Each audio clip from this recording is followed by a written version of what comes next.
Aniton s'agenouilla près de la rivière, remplissant son pot d'eau fraîche et claire. Son esprit vagabondait, perdu dans les pensées des corvées infinies qui l'attendaient chez elle. Le soleil jetait des reflets dorés sur l'eau, et pour un instant, elle s'imagina libre, loin de ses souffrances. Un bruissement derrière elle interrompit ses rêveries.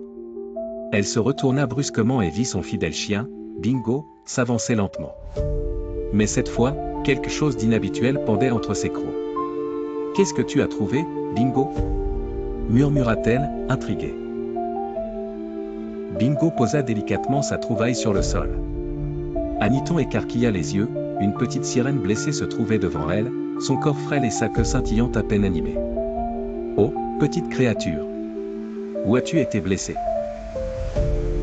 Avec des gestes rapides, Aniton cueillit des feuilles médicinales qu'elle connaissait bien, grâce à sa défunte mère. Elle mâcha les feuilles pour en extraire le suc et appliqua doucement le remède sur les plaies de la sirène. La créature poussa de faibles gémissements. Alors qu'elle s'occupait d'elle, l'eau de la rivière ondula violemment. Une lumière éblouissante émergea des flots. Aniton recula, stupéfaite, tandis qu'une magnifique femme à la queue lumineuse et aux cheveux dorés apparut. « Je suis la reine des océans, » dit-elle.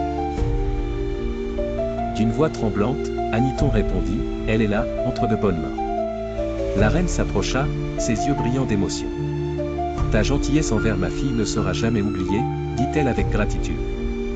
Elle tendit les bras, et Aniton remit la petite sirène à sa mère. Avant de partir, la reine murmura, « À toi, Aniton, je donne un don rare, le courage et une force inébranlables. Ils guideront ton destin. » Dans une brume scintillante, la reine disparut avec sa fille. Aniton resta figé un moment, le cœur battant fort. Quelques jours plus tard, Bingo, son vieux compagnon, rendit son dernier souffle. Elle pleura longtemps son fidèle ami, mais elle ressentit en elle une étrange force, comme si l'esprit de Bingo et la bénédiction de la reine des sirènes veillaient sur elle. Les années passèrent, et à 21 ans, Aniton vivait toujours dans l'ombre de sa belle-mère Eja, qui la traitait comme une servante. Un jour, un crieur public annonça une nouvelle qui fit frémir tout le village. Le prince Adari cherchait une épouse. Eja, avide de gloire, prépara sa fille Shizara pour l'occasion. La maison résonnait des cris d'Eja et des ricanements de Shizara, mais Aniton gardait son rêve secret. Malgré sa robe usée et sa condition d'orpheline, elle avait foi en ce que la reine des sirènes lui avait promis.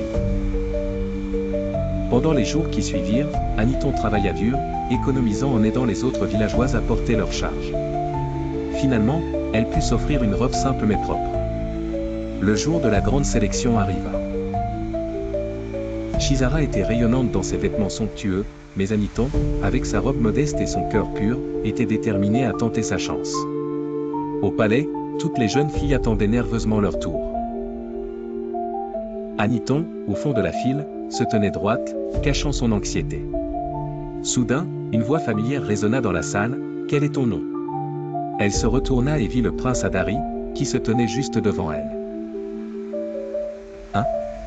Aniton, mon prince ?» balbutia-t-elle, le cœur battant. Le prince la regarda intensément, comme s'il voyait quelque chose que les autres ne pouvaient pas percevoir. « Suis-moi » dit-il simplement. Les murmures s'élevèrent dans la salle, mais Aniton le suivit. Dans ses yeux brillait l'éclat d'un destin qui commençait à changer.